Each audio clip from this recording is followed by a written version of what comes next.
here welcoming you back to another episode of Viridian Flashback. You know, when it comes to the Xbox, one genre of game that wasn't really explored much, at least to the other consoles, was survival horror. Now, don't get me wrong, there were survival horror games on the big green machine, just not as many. And there weren't any entries from a certain franchise that shall remain nameless. However, it was up to other games to fill in the spot, and today we'll be taking a look at one of them, Run Like Hell. Now, is this game worthy of your Xbox collection, or will it make you, well, you know, run like hell away from it? Let's find out.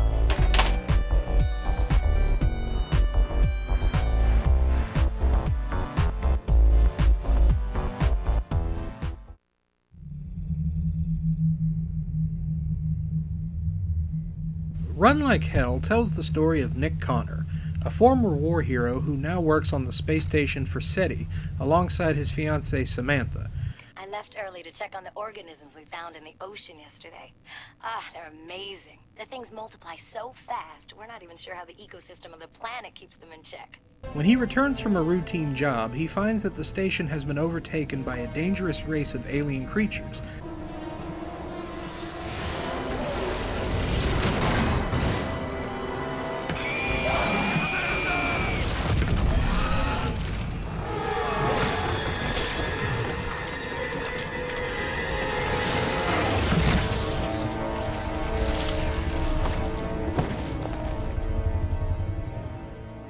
To make matters worse, Sam is trapped within the station, and it's up to Nick to save her and the other survivors and escape. Samantha!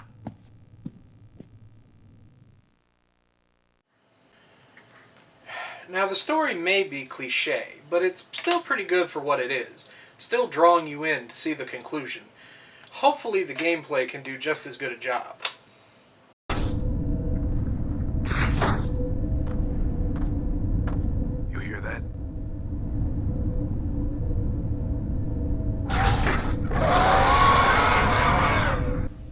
The gameplay is a third-person action style, similar to Resident Evil, but without the static camera and pre-rendered backgrounds, and instead with 3D backdrops. Controlling Nick is pretty decent, however I must warn you, if you've been used to playing a lot of shooters, you may be a little confused at first, as the left trigger is for dodging, and the right trigger is for aiming, with the A button doing the firing. When you aim and lock onto an enemy, you'll see a blue ring underneath the creature. This acts as sort of a health meter, fading away with the more damage done. Of course, it wouldn't be a survival horror game without guns, and Run Like Hell certainly delivers. Well, sort of. While you do get a handy arsenal comprised of a shotgun, pulse rifle, and more, and all guns are upgradable with chips, you'll more than likely stick to your default rifle as it gets more powerful with the upgrades and has infinite ammo.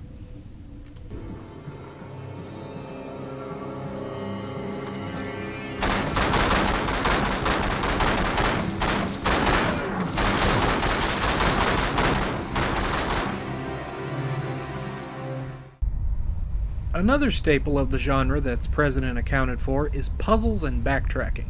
To get passcodes for doors, you will be visiting the same places a few times, and there are even a few times where you can control a small robot to help you.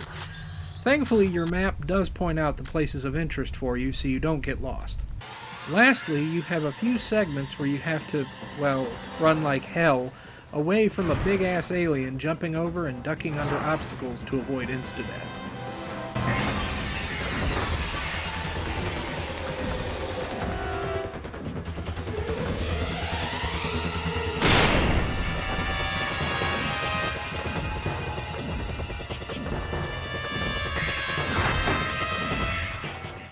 Now, if I had any gripes with the gameplay, I'd have to say that I really don't have any. This game came out pre-Resident Evil 4, so those old school mechanics that I grew up with are there, and I don't mind them too much. However, I can understand the frustration that new gamers would have with these type of controls. It can be a little jarring, but you'll pick it up in no time.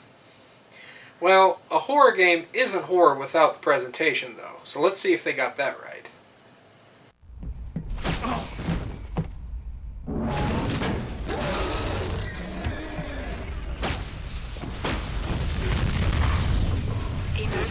Hull breach. Activating Protocol 33A.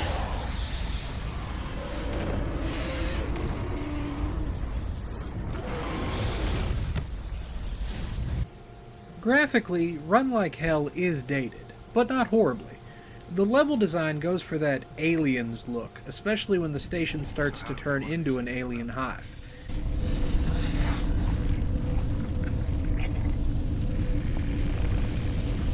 Hope this works. It sure does look organic. Character models look okay as well, even in cutscenes, although it looks like Sam may have gone to the Aeon Flux School of Modeling. Damn emergency drills. What's wrong? The station is under attack. For the aliens, there may not be many of them, but they look alright for the part. Although something that did crack me up while playing the game is the product placement that's present. I'm guessing that the developers really like Ball's energy drinks and asked for sponsorship because there are vending machines all over the place that dispense bottles of balls that refill your health. Ah, product placement.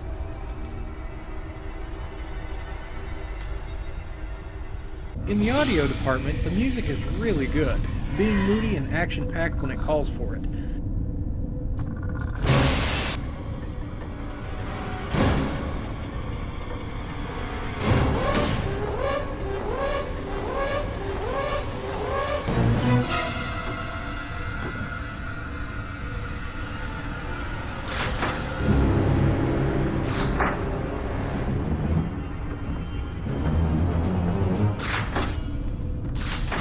Also, if you enjoy the musical stylings of 3 Days Grace or Breaking Benjamin, then you're in luck, as they provided music for the game. Mostly for the boss fights, though. I'd play them for you now, but, you know, I really don't want to feel the flagging wrath of the tube bots. With voiceovers, Run Like Hell has a star-studded cast with the talents of Lance Henriksen, Clancy Brown, Brad Dourif, Tom Wilson, Michael Ironside, and more. And they're really good. If you can hear them, that is. Something I noticed during my playthrough was that the ambient noise was much louder than the voices, making it hard to hear them, even with messing with the sound settings. Now, this could have been something to do with my equipment, or it's just like that. I'm not really sure. Christ, they were fast. They herded us like Mezzian grass eels. Took them only 8 hours. Then there was nothing left. No one left. Who knows? I've been hunting since last night, but the power's fluctuating all over the damn place. So that's Run Like Hell. Will it make you do just that to add it to your Xbox collection? Sure. Even with dated mechanics, it still is a solid experience that must be played, and the good news is that it won't break your wallet. It goes for about $20 new and $1 used on Amazon excluding shipping, at least at the time of this video. And me being a fan of survival horror, I know that this won't be the last time I cover a game in this genre, but I'm just hoping that the Big Green Machine has more good than bad. Well, as always, I'm the Dolly Popka, and if you want to play retro, try going green. I'll see you next time. Oh, hello scary little girl.